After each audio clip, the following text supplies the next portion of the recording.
Okay, the saving the non salvageable में case number 2 है। ये वो केसेस सीरीज है जिस जो केसेस और टीथ अदरवाइज सेव नहीं हो सकते, उनको रिमूव और रिप्लेस किया जाता है। मगर आन इसी सम सरकमटेंसेस ऐसे होते हैं, क्लिनिकल सिचुएशन समटाइम्स और पेशेंट फैक्टर्स ऐसे आ जाते हैं जहाँ पेशेंट की रिक्वेस्ट को ओबे करते हैं और समटाइम्स हम उन केसेस को मैनेज करते हैं। तो वही केसेस, उसके एक केस जो हमने पहले डिस्कस किया था और एक केस नंबर 2 इसका है, क्राउन रूट फ्रैक्चर। ये पेशेंट था, कोई 60 ईयर ओल्ड पेशेंट था। और ये आप देख सकते हैं कि आए थे ये इसका जो ये मैक्सिलरी सेंट्रल इंसाइजर है लेफ्ट साइड का, दैट इज़ द उसने हिस्ट्री दी थी कि मैं गिर गया था कहीं वॉशरूम वगैरह में और ये मेरा दांत जो है वो हिल रहा है, this maxillary left central incisor. And मैंने जब इसको चेक किया तो इसमें तकरीबन ग्रेड 3 मोबिलिटी थी और सस्पेक्टेड था कि ये क्राउन रूट फ्रैक्चर है। तो मैंने कोरोनल पार्ट इसका रिमूव किया एंड जो रिमेनिंग रूट रूट स्ट्रक्चर है वो आप देख सकते हैं कि जो वो फ्रैक्चर है वो काफ़ी पहले टली गया हुआ है। और मैंने स्ट्रेट फॉरवर्ड पेशेंट को कहा कि ये दांत तो अब नहीं होगा, अब we need to remove this root structure और उसको हम फिर रिप्लेस करेंगे विथ इम्प्लांट और अदर प्रोसेसेस।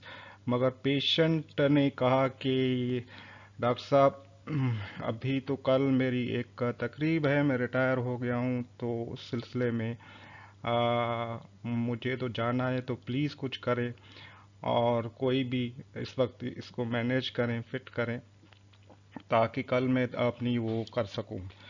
तो मैंने कहा चलो ठीक है, देखते हैं, मगर दिस जो भी होगा कुड बी टेम्पररी और उसके बाद हम आपको परमानेंट सॉल्यूशन देंगे। तो फिर मैंने कोरोनल पार्ट में वो जो उसकी एक्सेस है वो बनाई, you can see here access जो उसकी है। एंड सॉरी, उसमें फिर ये होल भी मैंने बनाया ताकि हम अप्रोच कर सकें और मेरा यही था कि वो स्प्लिंट करें हम विथ क्राउन टू रेडिकुलर जो स्ट्रक्चर है। और फिर जो रिमेनिंग रूट है वो उसकी रूट केनाल की गई। एंड देन देखें कि फाइबर पोस्ट मैंने इंसर्ट किया कोरोनल पार्ट में और then I cemented this crown back to its over root structure और एडहेसिव रेजिन एडहेसिव यूज किए to splint the coronal part to the root structure. तो ये देखिए फिर patient after insertion and bonding, you can see here a line of resin adhesives नज़र आ रही है यहाँ। तो पेशेंट क्वाइट बिकेम हैप्पी।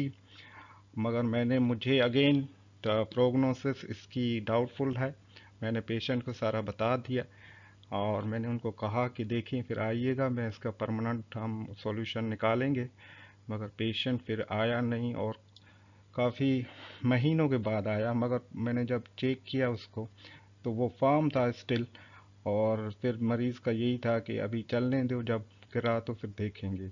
इसमें एक और भी इशू है, आप देख सकते हैं कि पेरोडोंटल जो है प्रॉब्लम है, पेशेंट सफरिंग, और इसमें कैलकुलस और ये भी था। तो लेट्स सी अगेन कि what could be the prognosis of this case. Thank you.